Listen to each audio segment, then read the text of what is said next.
আসসালামু আলাইকুম। আশা করি সবাই ভালো আছেন। আজকের বিষয়টি খুবই জরুরি একটি মেসেজ দিব আপনাদের মাঝে। সেটা হচ্ছে, আমি যে কথাগুলো বলি প্রত্যেকটি কথা হচ্ছে আমার বাস্তব অভিজ্ঞতা থেকে, এবং সেটা হচ্ছে আমি দীর্ঘদিনের রোড লেভেলে কাজ করে যে অভিজ্ঞতাটা অর্জন করেছি সেটা আপনাদের মাঝে শেয়ার করার চেষ্টা করছি।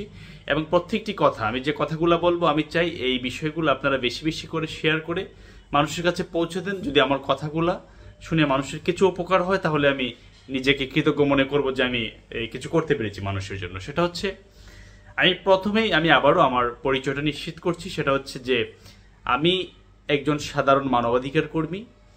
আমি কোনো অ্যাডভোকেট নই, আমি কোনো ব্যারিস্টার নই, আমি কোনো পিএইচডিধারী লোক নই। আমি অত্যন্ত সাধারণ একজন মানবিক একজন মানুষ। কিন্তু আমার যে কথাগুলা, প্রত্যেকটি কথা হচ্ছে আমি আমার অভিজ্ঞতা থেকে, আমি রোড লেভেল থেকে আমি কাজ করে অভিজ্ঞতা দিয়ে আমি অর্জন করেছি, শিখেছি। আর একটি কথা আছে, আপনারা জেনে রাখবেন, যে সেটা হচ্ছে যে বলে যে সঙ্গগুণে লোহা জ্বলে ভাসে। যেমন এটার কথাটা হচ্ছে যে একটি লোহাকে যদি আপনি পানিতে ফেলে দেন, লোহাটা ডুবে যাবে।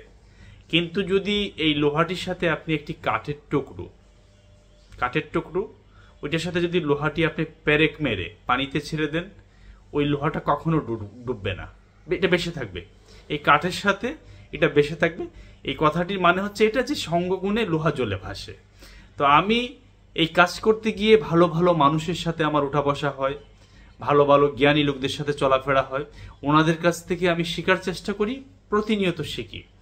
তো সেই জায়গা থেকে আপনি যখনই আপনার পথ চলা, আপনার চেয়ে ভালো ভালো মানুষের সাথে চেষ্টা করবেন, ভালো ভালো জ্ঞানীদের সাথে চলার চেষ্টা করবেন, আপনি ভালো কিছু শিখবেন। এটা হচ্ছে বাস্তবতা। যেন সবাইকে আহ্বান করব, আপনি সবসময় আপনার জায়গা থেকে চাইবেন যে আরেকটু বেস্ট একটা লেভেলে আপনি চলাফেরা করা, তাহলে আপনি ভালো কিছু শিখতে পারবেন।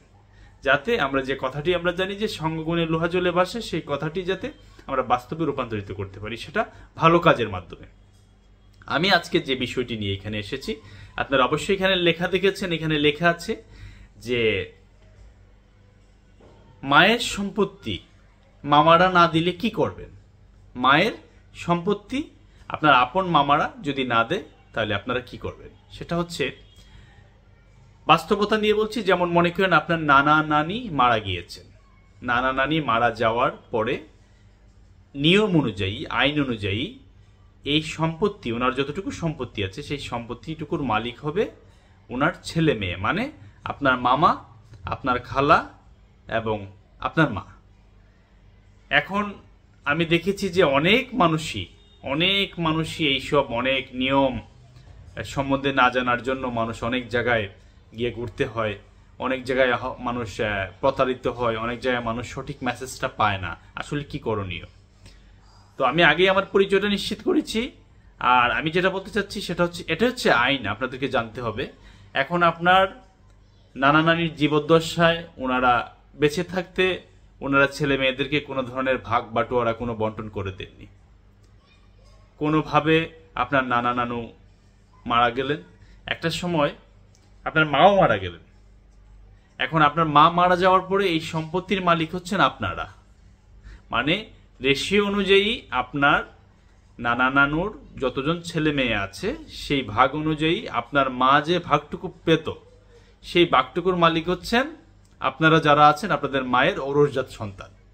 সেই জায়গা থেকে আপনার মামারা কি করলো, আপনাদেরকে না দিয়ে তারা কোনো না কোনোভাবে সেটা খারিজ করে নিয়েছে, নামজারি করে নিয়েছে। এই তো, তাহলে কি আপনি সম্পত্তি পাবেন না? আপনি আপনার মায়ের অংশটুকুর যে সম্পত্তি আছে সেটা আপনি পাবেন কি পাবেন না, এটা হচ্ছে প্রশ্ন। আপনি অবশ্যই পাবেন, 100% আপনি পাবেন, না পাওয়ার কোনো সুযোগ নেই, আপনি পাবেন। আপনাকে যেটা করতে হবে, যে জেলাতে সমস্যা সেই জেলার যে দেওয়ানি আদালত আছে, সেই আদালতে আপনাকে একটা বাটোয়ারা মামলা করতে হবে। সেই বিষয়টি, সম্পূর্ণ বিষয়টি উল্লেখ করে আপনাকে একটা বাটোয়ারা মামলা করতে হবে। অবশ্যই সেই মামলা করার পরে সেটা আইনগতভাবে আপনি আপনার মায়ের যতটুকু সম্পত্তি আছে সেই ততটুকু সম্পত্তি আপনারা ভাই বোন যারা আছেন সেটা নিয়ে মনে হচ্ছে আপনার এটার মালিক হয়ে যাবে। তাহলে এই বিষয়টি আমরা জানলাম যে আসলে আমাদের কি করা উচিত। দেওয়ানি আদালতে, আমি আবারও বলছি, আপনার সমস্যাটা যে জেলায়, সেই জেলার সংশ্লিষ্ট দেওয়ানি আদালতে আপনাকে গিয়ে একটি বাটোয়ারা মামলা করতে হবে, সম্পূর্ণ বিষয়টি উল্লেখ করে যে আমরা এইভাবে আমরা আমাদের মায়ের সম্পত্তি থেকে আমরা বঞ্চিত হয়েছি, আপনারা অবশ্যই সেটা পাবেন।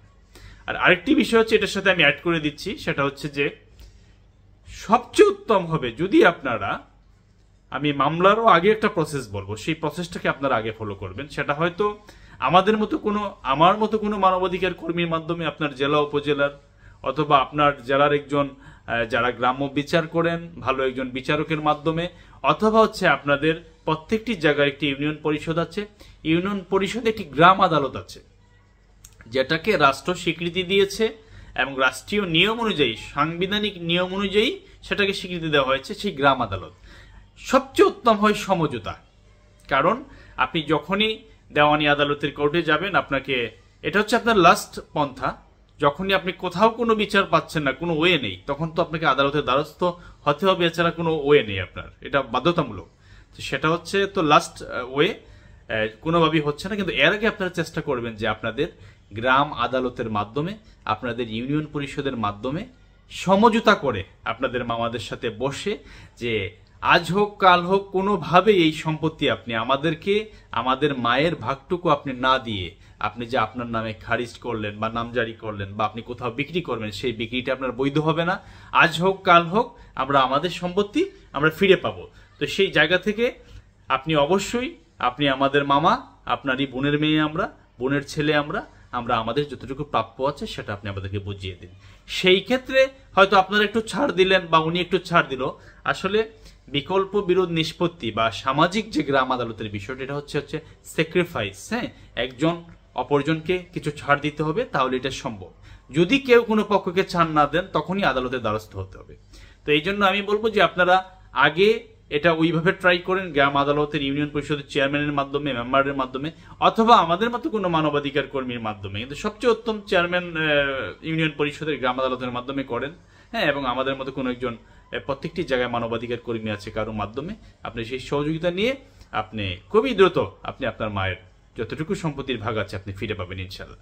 আমি আপনাদের সাথে সবসময় থাকতে চাই, সবসময় আছি, এবং এই ধরনের সব কথাগুলো নিয়ে আপনাদের মাঝে আসবো, যাতে আপনাদের উপকার হয়, মানুষের উপকার হয়। তাই আমি আবারও বলছি, এই ভিডিওটি বেশি বেশি করে শেয়ার করবেন, যাতে মানুষের কাছে এই খবরটি পৌঁছায়, যেটা সঠিক নিয়মটি পৌঁছায়। সবাই ভালো থাকবেন।